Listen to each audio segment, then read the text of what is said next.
Are you having a hard time getting away from the narcissist? Are you having a hard time leaving? Maybe you're having a hard time getting over the relationship you got out of. Maybe it was toxic. Maybe it was abusive. Maybe it was full of cheating and infidelity. Like, what are you having a trouble getting out of? Oftentimes, you'll have people in your life that will come alongside and help and support. But other times you have people that come into your life that try to be supporting or try to seem like they're supporting, but end up doing more damage than good. These are the type of people that walk alongside you and they're like, what's your problem?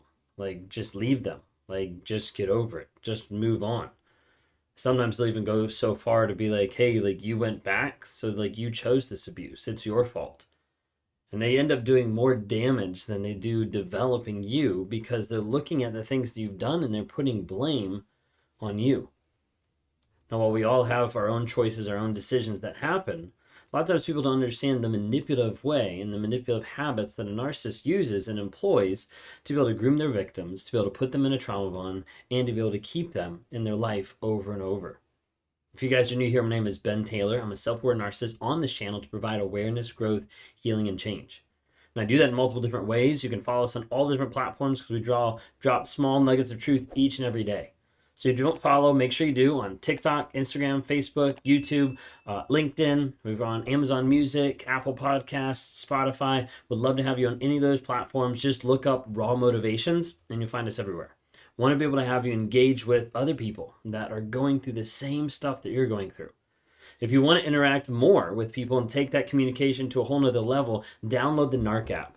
There's a lot of people on there that can give advice, that can give encouragement, that can give support, that are going through the same stuff that you're going through, but are working on their healing and growth in a group environment.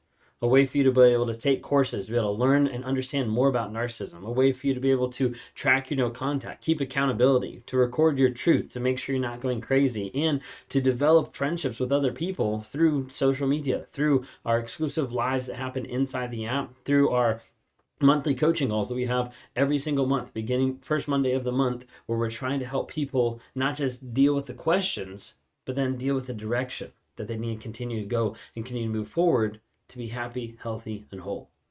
We'd love to have you interact with that community. We'd love to have you be a part of that. You can download the Narc app. Just type in NARC, stands for Narcissistic Abuse Recovery Community.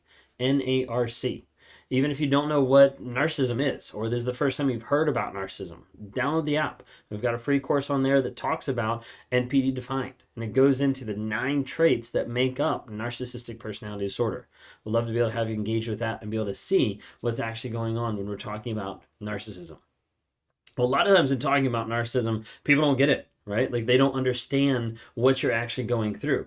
They don't understand when you're stuck with an abuser or when you're stuck in an abusive relationship and it doesn't compute. Typically because they haven't had those. They haven't had those relationships. They haven't had those relationships that have been toxic or have been traumatic. And a lot of times it's easy for them to, just put out there like, why don't you just leave? Like, why don't you just get over it? Like, why don't you just block? Like, why don't you just move on? And you're like, but you don't understand. I get that so many times when I talk to people on a day-to-day basis of people that come and they want to get clarity through the confusion and they're like, I just don't understand. And I'm trying to find somebody who even understands the crap that I've been through, because most people, when I talk to them, they just say, you just need to leave. Or you should have already done this, or you should have already known this, or like it's your fault because you got involved with a married person. Like all these different things that come in that all these people are trying to like help, but a lot of times they end up doing more damage than help. A lot of times when people are thinking about it, they come into a communication with someone else and that person is, pushing them, just get over it, just move on. Like, it's just a breakup. Like, why is it that big of a deal? And the thing they have to understand is being with a narcissist is not just a breakup. It's not one of those things that you agree, hey, we're going to go our separate ways and then we move on. It's not a breakup, it's a trauma bond. Being with a narcissist develops a trauma bond over time. And it doesn't have to be a certain length of time for you to be addicted to that person or for you to be trauma bonded to that person. Oftentimes what I'll see is someone that's been with a narcissist for a month, for a year, or for 10 years, still be stuck even in mentally or even in the relationship and not sure how to get out. This is because a lot of times with narcissistic relationships, it's very compacted. Time is compacted with a narcissist. Think of it this way. Let's say you've went on a date with a narcissist. That might be equivalent to spending the whole day. And you say you spent like a day with a narcissist, that'd be equivalent to spending like a week. Say you spent a week with a narcissist, they're probably equivalent to like 6 months. It continues to ramp up more and more. This is why you'll see the quickness in engaging, the quickness of like, oh, like now I love you so much. Like we're best for each other. Like we're the best partners. We're the best this. And you'll see all this stuff like compacted really fast. Like, so all of a sudden you have like the first date, and then the second date you're talking about like marriage. And the third date you're talking about like kids, like all different types of stuff that will ramp up really fast. And the narcissist oftentimes compacts that stuff really quick together, future faking, giving you an idea of the vision, of the values, of the direction that everybody's going, of like, oh, like I want to go there too. Like I want to be that person too. When in reality, it's just a mask. And you see, a narcissist will use their mask in manipulative ways to be able to groom their victim. If you haven't had a chance, check out my videos on YouTube of grooming how narcissists groom their victims, because it's very key. A lot of people see those and they're like, oh my gosh, I didn't realize that's what it was. I didn't even realize some of the stuff that was there. And whenever I even went through that section, whenever I was learning about it and putting together the videos and everything, I was like, holy cow, like some of this stuff is stuff that I've done just out of habit that I didn't even realize. But narcissists will groom their victims and position themselves in a place that makes them more attractive to the victim. Of like, oh, like I have the same issues. Like your mom died, my mom died. Like you've been through that trauma, I've been through that trauma. Like they'll share commonalities, they'll build up commonalities, they'll manufacture commonalities to make you feel like you guys are perfect together. Or that you've never felt this way, you've never been this connected, or that you guys are soulmates and it goes so much deeper than just superficial, but like we were meant to be.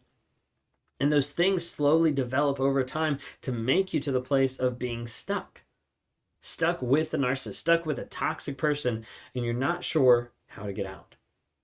A lot of times when we talk about being stuck in a toxic relationship, especially with a narcissist, we normally use the word trauma bond. You might have heard it tossed around, you might have heard or seen different videos, but the trauma bond is the aspect of where you're tied to a toxic relationship, oftentimes due to hope, potential, or cognitive dissonance. And that tie to that relationship seems so strong, seems so hard, that to break that tie, to move away from that person, to block that person, to get free from that person, oftentimes feels like you're sacrificing a part of yourself. Like you're sacrificing who you are.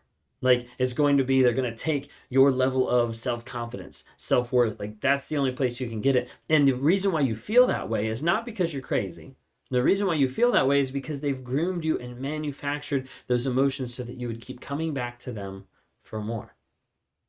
A lot of times when people think of trauma bond, they think of the aspect too of always wondering, are they going to change? Are they going to change? Maybe this will happen. Maybe they'll get better. And that hope in a toxic relationship ends up being very damaging. That hope is like, hey, maybe they will understand what they've done. Maybe they'll understand how they've hurt me. Maybe they'll see the pain that I'm going through. The problem is they don't. And oftentimes they won't. Sometimes people latch onto the potential of, I know that what I've seen in this person. I've seen them be loving before. I've seen them be respectful. I've seen them care. And they're going back to the aspect of the love bombing phase when everything seemed perfect. They're like, but they were like that. Like, why can't they be like that now? And as a result, they'll stay stuck in that toxic relationship. The other one that I mentioned was cognitive dissonance. Cognitive dissonance is typically built over a period of time using intermittent reinforcement. The push, pull, the back and forth, the ups and downs, the idealization, the devaluation, back and forth. It's all built on this aspect of, hey, I love you, I hate you, and going back and forth and confusing the person. Like, we used to text like 24/7. Now they ghost me like for a day. Like, we used to communicate like so well. Now I just get screamed at. But now they say they love me. But like, and it goes back and forth and it starts to build up what we normally refer to as cognitive dissonance. So cognitive dissonance is the idea of holding two opposing thoughts. Of like, which do I believe? This thought or this thought? Now, when we're talking about narcissists, a lot of times those are thoughts and actions. Okay, so do I believe the words that they're saying, or do I believe the actions that they're doing? And typically, it's a lot easier to go with the words than it is to go with the actions, because then we have to approach the fact and the possibility that this person actually does not care about us because of how they're being portrayed, because of how they're coming across. And that's what you see time and time again. So cognitive dissonance is the idea of holding two opposing thoughts. When you think of it this way, when you think of it in like a romantic relationship, and when we're talking about like love and interaction, stuff like that, cognitive dissonance is me looking at you and saying, hey, I love you, and then slapping you. And then saying I love you, and then slapping you. And then saying I love you, and then slapping you. And then saying I love you, and then slapping you. And over a period of time, it starts to put two opposing thoughts of like they either love me or they hate me, because they still are saying they love me, but at the same time, they're slapping me. Like, this doesn't make sense. And the problem is, over a period of time, you get groomed to start thinking that when they say they love you and they slap you, so the same exact thing that's happening in the relationship, they say they love you, but they're cheating on you. They say they love you, but they're lying to you. They say they love you, but they're not willing to engage on a deeper level. There's all different types of aspects of this, that what happens is they say you love you and they do the exact opposite. It starts to show you a couple things. It starts to show you, one, that's what love is. So like, get used to it, because that's what love is. Maybe you already think that's what love is because of your upbringing, because of the family that you came out of. A lot of times you think that's what love is. Number two, a lot of times you think not just that's what love is, but hey, this is what I have to do to be able to get love. I have to be able to go through the pain. I have to go through the pain to be able to get the love. So like, I have to get the slap. I have to get, the rejection. I have to get the cheating in order for them to love me more. Like, it's just a process. Like, I have to go through this. Like, this is what I deserve at times too, is what people think. And a lot of times the third one is, this is all I'm worth.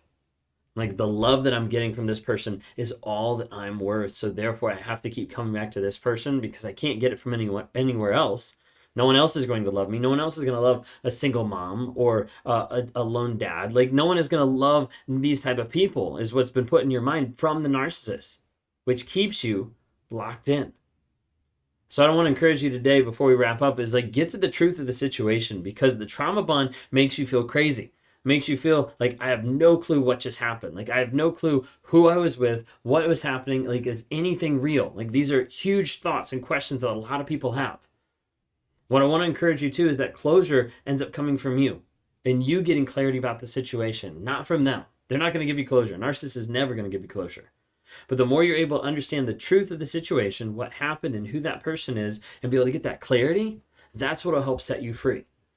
I work with people every single day trying to help them get free from that toxic relationship, not just physically, but a lot of times mentally, of breaking that trauma bond so that you don't go back, so that you don't interact with that person anymore, so that that person no longer has control over you.